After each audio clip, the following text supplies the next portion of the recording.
A few moments later, अब थोड़े time बाद क्या हुआ, ये स्पीच हो गई, उसके बाद क्या हुआ, देखो ये ऑटोबायोग्राफी चल रही है तो जो कुछ भी हुआ है वो हमें नेल्सन मंडेला ने यहाँ बताया है, ठीक है।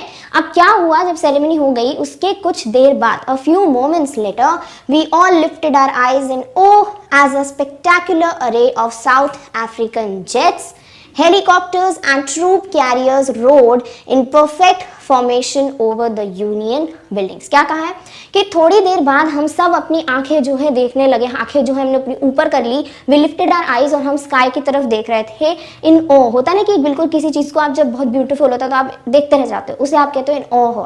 क्या देख रहे थे कि साउथ अफ्रीकन जेट्स जो है वो, जो हेलीकॉप्टर्स हैं वो, और जो ट्रूप कैरियर्स होते हैं वो क्या कर रहे थे, वो एक फॉर्मेशन बना रहे थे ओवर द यूनियन बिल्डिंग्स। जब भी कोई सेरेमनी होती है बड़ी सी तो यही होता है, वहाँ के जेट्स वगैरह, हेलीकॉप्टर्स वगैरह यूज किए जाते हैं just to show that ceremony जो है सेलिब्रेशन करने के लिए। तो उसी तरीके से ये हो रहा था after few moments. It was not only a display of pinpoint precision and military force, but a demonstration of military's loyalty to democracy. तो ये सिर्फ इसीलिए नहीं हुआ था कि भाई इनका काम है तो प्रिसिशन के साथ बिल्कुल एक्यूरेटली करना है, बल्कि ये इसलिए हो रहा था क्योंकि मिलिट्री की भी लॉयल्टी थी भाई, वो लोग लॉयल थे इसके लिए, किसके लिए, डेमोक्रेटिक गवर्नमेंट के लिए। यानी वो लोग भी चाहते थे कि भाई डेमोक्रेसी हो, पीपल की गवर्नमेंट हो, और इसीलिए उन लोगों ने ये एक तरीके से रिस्पेक्ट पे की है to a new government that had been freely and fairly elected. और अब जो न्यू गवर्नमेंट आई है वो क्या है, फ्रीली और फेयरली, यानी लोग जो हैं बिल्कुल फ्री होकर अपनी मर्जी से वोट दिए हैं उन्होंने, और फेयरली यानी कोई चीटिंग नहीं हुई है, ऐसी गवर्नमेंट का फॉर्मेशन हुआ है। Only moments before, the highest generals of South African Defence Force and police, their chest bedecked with ribbons and medals from days gone by, saluted me and pledged their loyalty. और थोड़े time पहले क्या हुआ था कि जो भाई military के लोग थे, क्या लिखा हुआ है, जो हाईएस्ट जनरल्स थे of the south African defence force के जो जनरल पोस्ट पे थे लोग वो, एंड पुलिस, और वहाँ की जो पुलिस थी साउथ अफ्रीका की, देयर चेस्ट बिडेक्ट यानी कि डेकोरेटेड। बिडेक्ट का मतलब क्या होता है, डेकोरेटेड। इसके पहले स्पेक्टेकुलर अरे मीन्स एन इम्प्रेसिव डिस्प्ले, ठीक है, क्लियर रहता। सो यहाँ पे बिडेक का मतलब क्या होता है, जब डेकोरेटेड, यानी चेस्ट पे क्या थे भाई, सारे मेडल्स लगे हुए थे। From days gone by saluted me and pledged the loyalty. और इन्होंने क्या किया, नेल्सन मंडेला को सल्यूट किया और उनकी जो लॉयल्टी थी, जो ईमानदारी थी, उसको रिस्पेक्ट देते हुए वो सल्यूट कर रहे थे, ग्रीट कर रहे थे। Clear, all right.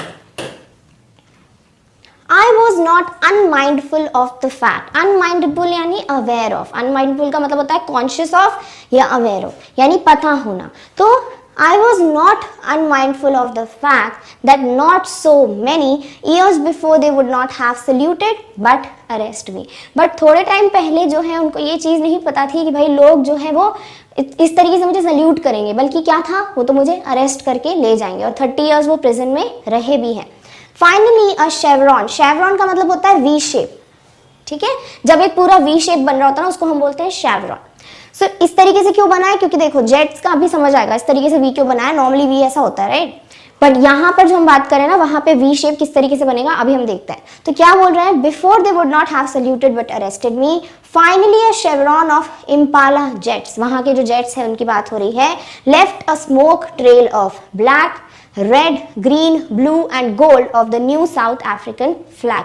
South Africa जो नया फ्लैग था, झंडा था, उसके जो कलर्स थे कौन कौन से, black, red, green, blue and gold, इन्हीं कलर की स्मोक जो है वो जेट्स बिल्कुल छोड़ते हुए जा रहे थे, यानी they were forming a kind of flag in the sky. ठीक है, तो क्या बन रहा है, सॉर्ट ऑफ देखो वी शेप बनेगा, राइट, इसीलिए कि इसको क्या कहते हैं, chevron.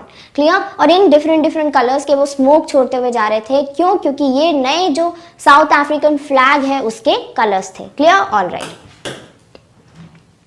The day was symbolized for me by the playing of our two national anthems. अब डे जो है वो बहुत ही ब्यूटीफुली सिम्बलाइज्ड कैसे हुआ, जब दो नेशनल एंथम्स गाए गए, जो राष्ट्रगान होते हैं वो गाए गए।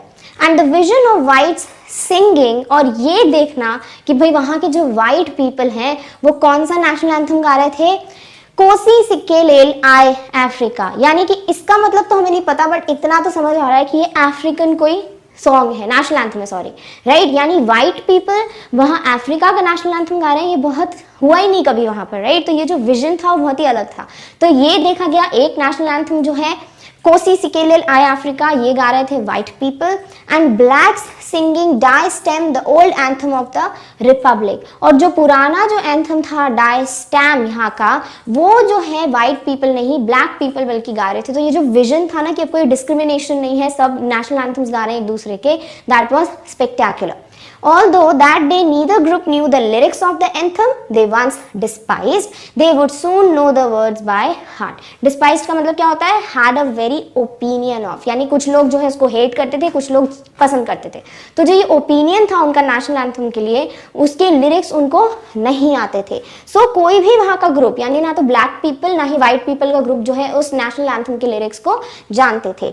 They would soon know the words by heart. But ऐसा भी वक्त आएगा कि भाई अब सभी गाएंगे नेशनल एंथम, रिस्पेक्ट करेंगे एक दूसरे के नेशनल एंथम को, तो फाइनली इनको बाय हार्ट बिल्कुल याद हो जाएगा, मेमोराइज हो जाएगा क्या? Lyrics of the national anthem. Clear? Alright. On the day of the inauguration I was overwhelmed with a sense of history, यानी मुझे हिस्ट्री का जो पूरा सेंस आ रहा था ना, मैं इतना सब कुछ जो देखा उन्होंने नेल्सन मंडेला ने, उस दिन इनॉग्रेशन पे वो सारी चीज़ें फील करना जो अलग ही हो रही थी, इसकी वजह से नेल्सन मंडेला ओवरवेल्म थे, यानी मोर देन हैप्पी थे। In the first decade of the 20th century, a few years after the bitter Anglo-Boer War and before my own birth, the white-skinned peoples of South Africa patched up their differences and erected a system of racial domination against the dark-skinned people of their own land. ये क्यों बोला उन्होंने कि history का वो जो सोच के मैं ओवरवेल्म्ड हूँ आज, क्योंकि वो उन्होंने एक सीन भी बताया। हुआ क्या था भाई, किस तरीके से ये डिस्क्रिमिनेशन स्टार्ट हुआ। तो ये जो है 20th सेंचुरी का फर्स्ट डेकेड जो था, a few years after the bitter Anglo Boer war, यानी कि ये जो सेंचुरी थी 20th सेंचुरी के जो पहले 10 साल थे, जो डेकेड था, उस वक्त क्या वॉर हुआ था? Anglo Boer war, which was very bitter, यानी maybe people have lost a lot of lives in this war. And before my own birth, और नेल्सन मंडेला जी का भी बर्थ नहीं हुआ था, उसके पहले की बात हो रही है। व्हाइट स्किन पीपल ने क्या किया, जितने भी व्हाइट पीपल थे उन्होंने पैचअप कर लिया, हाथ मिला लिए, और ब्लैक पीपल के अगेंस्ट जो है एक रेशियल डोमिनेशन स्टार्ट कर दी, एक रेशियल डोमिनेशन वाली गवर्नमेंट स्टार्ट कर दी, जिसमें बहुत ही बुरी तरीके से डिस्क्रिमिनेशन बिगिन हो गया। वो भी किसके लिए? People of their own land, यानी उनकी खुद के लैंड पे, यानी जो वहाँ जहाँ पर वो रह रहे थे व्हाइट पीपल, उसी लैंड पे बाकी भी लोग रह रहे थे, बट उन्होंने क्या किया? एक रेशियल डोमिनेशन वाला सिस्टम स्टार्ट कर दिया। तो किस तरीके से रेशियल डोमिनेशन स्टार्ट हुआ वो समझ आ गया है। नेल्सन मंडेला जी के बर्थ के पहले की ये बात है। Alright. The structure they created formed the basis of one of the harshest, most inhumane societies the world has ever known.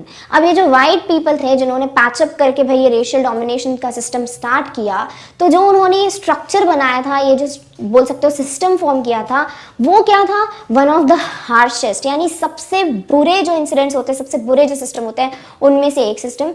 Inhumane, जिसमें कोई इंसानियत ही नहीं थी, ह्यूमैनिटी ही नहीं थी, बिल्कुल इंसानों का सोचे समझे बिना जो डिसीजंस लिए जाते थे, वो societies the world has ever known. और वह एक ऐसी सोसाइटी थी, इनह्यूमेन, हार्शेस्ट, जहां पे सिर्फ डोमिनेशन डिस्क्रिमिनेशन हुआ करता था, ऐसी सोसाइटी जो थी उस वक्त बन गई थी। Dear students, this brings to the end of this part of the video. Hope you must have understood everything. Do not hesitate to put your comments, queries or questions in the comments box. Take very good care of yourselves and your family. Stay home, stay safe. We will meet again in the next part of this lesson or a new lesson. Subscribe to this channel, like this video and share it with your friends. Don't forget to touch the bell icon for notifications of new videos. Till then, it's goodbye from Bram School.